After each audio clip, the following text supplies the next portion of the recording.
नमस्कार साथियों। तो कैसे आप सब? आशा करता हूं आप सब अच्छे होंगे। मैं आपका दोस्त सूरज कुमार और आप देख रहे हैं अपना खुद का YouTube channel ABN news Bharat.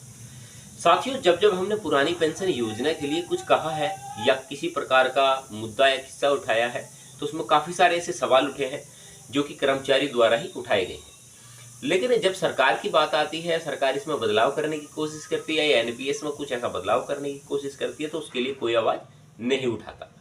कुछ, हालांकि मैं सभी के लिए नहीं बोल रहा हूँ, कुछ ऐसे कमेंट्स आते हैं जिसको लेकर मैं सोच में पड़ जाता हूँ कि आखिर ये जो कर्मचारी हैं वो चाहते क्या हैं। अब एक किस्सा एक बड़ा इंटरेस्टिंग होने वाला है। ये सच्ची सेवा एक न्यूज आर्टिकल छापते हैं, उसके बारे में चर्चा करने वाले हैं। संपूर्ण वीडियो आप अंत तक देखना ताकि आपको एक एक पॉइंट, एक एक चीज समझ में आ सके कि पुरानी पेंशन योजना के लिए जो हमने किस्सा या मुद्दा या मुहिम चलाई है, आखिर उसका निष्कर्ष क्या होने वाला है। जैसे कि आप सभी जानते हैं कि वर्ष 2024 में ऐसे ऐसे निर्णय आपके सामने निकल कर आए जिसको आपने देखकर सोचा होगा कि हमारे लिए क्या बेनिफिट वाला है और क्या बेनिफिट वाला नहीं है। और अब ऐसा ही किस्सा, सेम किस्सा एनपीएस को लेकर आ रहा है, जिसमें दावा किया जा रहा है कि जो आपको पेंशन होगी वो ओपीएस से कहीं ज़्यादा बढ़कर मिलेगी।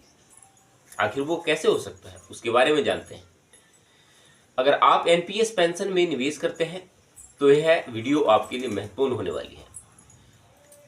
केंद्र कर्मचारी और विभिन्न राज्य सरकार के द्वारा ओल्ड पेंशन स्कीम ओपीएस में पुनर्स्थापन करने की मांग की जा रही है। हालांकि केंद्र सरकार ने इसे स्वीकार नहीं किया और सिरे से खारिज कर दिया, लेकिन तब भी लाखों कर्मचारी अपनी मांग पर गंभीरता से विचार किए हुए हैं। साथियों, इसमें जो सरकार का दावा है कि हम एनपीएस के अंदर आपको 50% पेंशन देंगे, उसके बारे में चर्चा करते हैं।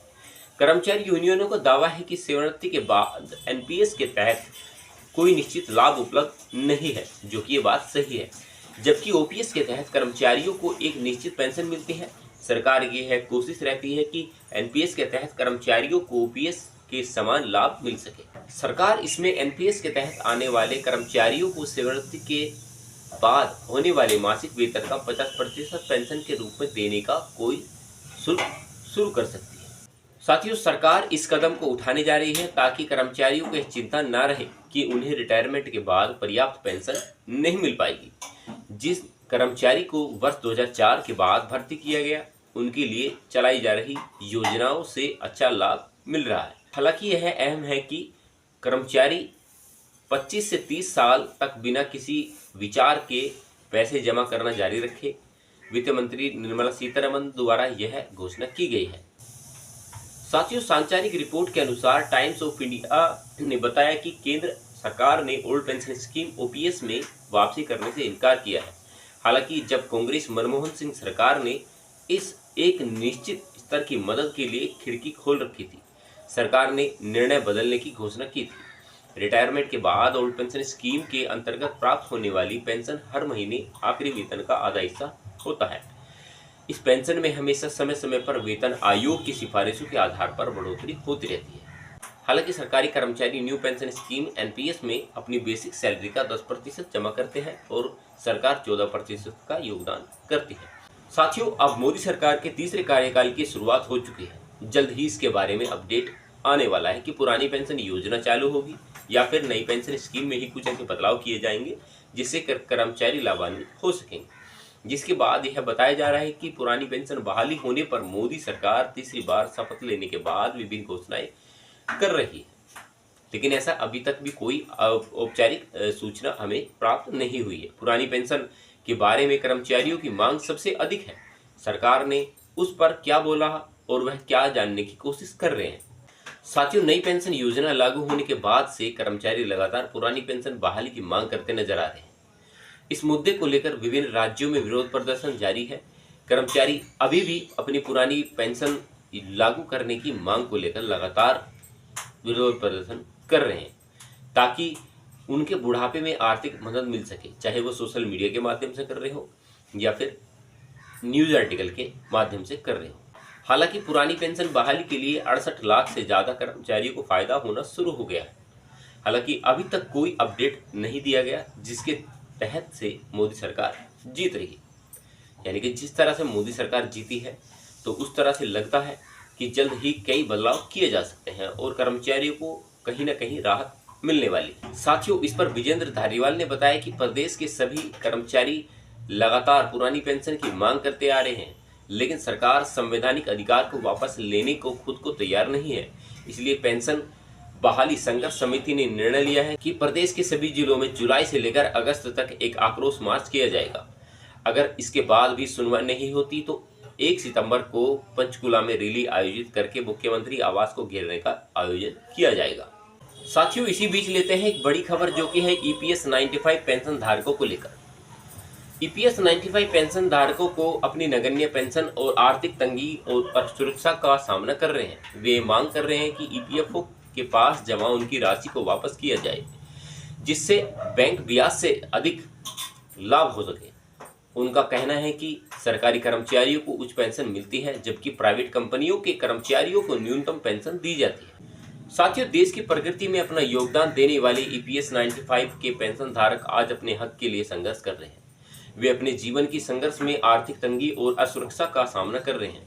ईपीएस 95 के तहत पेंशन की नगण्य राशि न केवल उनके आत्मविश्वास को ठेस पहुंचा रही है, बल्कि उनके जीने के लिए संघर्ष पर्याप्त नहीं है।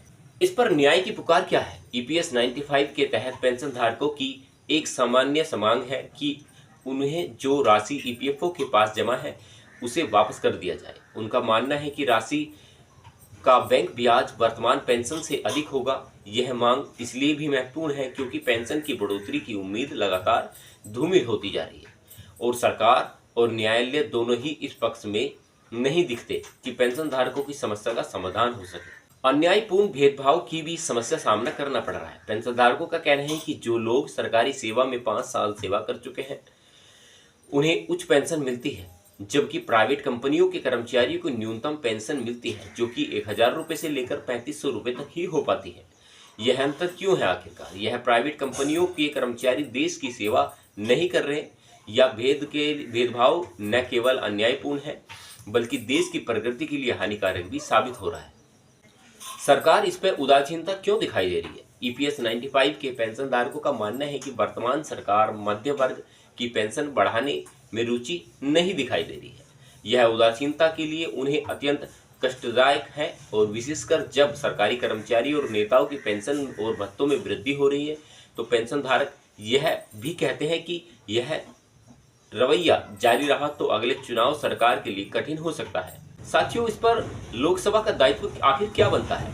पेंशन धारकों का कहना है कि लोकसभा में वृद्ध नेता हैं जो अच्छी तरह जानते हैं कि ईपीएस 95 के पेंशन धारक किस अवस्था में पहुंच चुके हैं।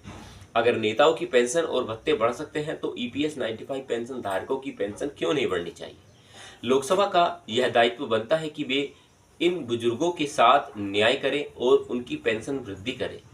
सेवा के सम्मान की अगर हम बात करते हैं तो देश की प्रगति में योगदान देने वाले प्राइवेट एनजीओ, स्वास्थ्य स्थायी निकायों और निगमों के कर्मचारियों को उचित पेंशन न देकर उनके प्रति अन्याय हो रहा है। वे कठिन परिश्रम कर सुई से लेकर जहाज तक का निर्माण करते हैं, अनुसरण और संचालन करते हैं। ऐसे में उन्हें जीवन निर्वाह लायक पेंशन देने में आकारी क्यों या शर्मनाक क्यों किया जा रहा है? ईपीएस 95 के पेंशन धारकों की मांग न केवल न्याय संगत है बल्कि उन्हें योगदान के प्रति सम्मान का प्रतीक भी माना जा रहा है। सरकार को चाहिए कि वे इन बुजुर्गों की समस्याओं को गंभीरता से लें और उनकी पेंशन में वृद्धि करें। यह न केवल उनके जीवन स्तर को सुधारने में मदद करेगा बल्कि समाज में एक सकारात्मक संदेश भी देगा कि सरकार अपने नागरिकों के प्रति संवेदनशील उत्तरदायी बनी रहे। साथियों, 2 बातें मैंने आपको बताई पुरानी पेंशन योजना से ही रिलेटेड, यानी कि सारी की सारी जो बातें बताई मैंने आपको पेंशन योजना से ही रिलेटेड है। तो आखिरकार सरकार के मन में क्या है वो सोचने वाला या आगे आने वाला समय तय करेगा कि पेंशन को लेकर क्या अवधारणाएं बनेंगी, क्योंकि पेंशन का जो विभाग है प्रधानमंत्री नरेंद्र मोदी के पास है। तो आखिरकार पेंशन को लेकर क्या निकल कर आने वाला है सामने, वो बातें सोचने वाली और आने वाला भविष्य बताएगा हमें। लेकिन जो भी खबरें निकलती हैं बिल्कुल जेन्युइन खबरें मैं आपको बताता हूं और सही और सटीक जानकारी आपको देने का प्रयास करता हूं। तो आप चैनल पर विश्वास करते हैं और विश्वास कर सकते हैं तो आप चैनल सब्सक्राइब जरूर करें। चलिए साथियों, नमस्कार। मिलते रहेंगे कल सुबह में, हर सुबह आपसे ऐसे ही नॉलेजेबल मुद्दे के साथ। तब तक के लिए नमस्कार, जय हिंद, वंदे मातरम।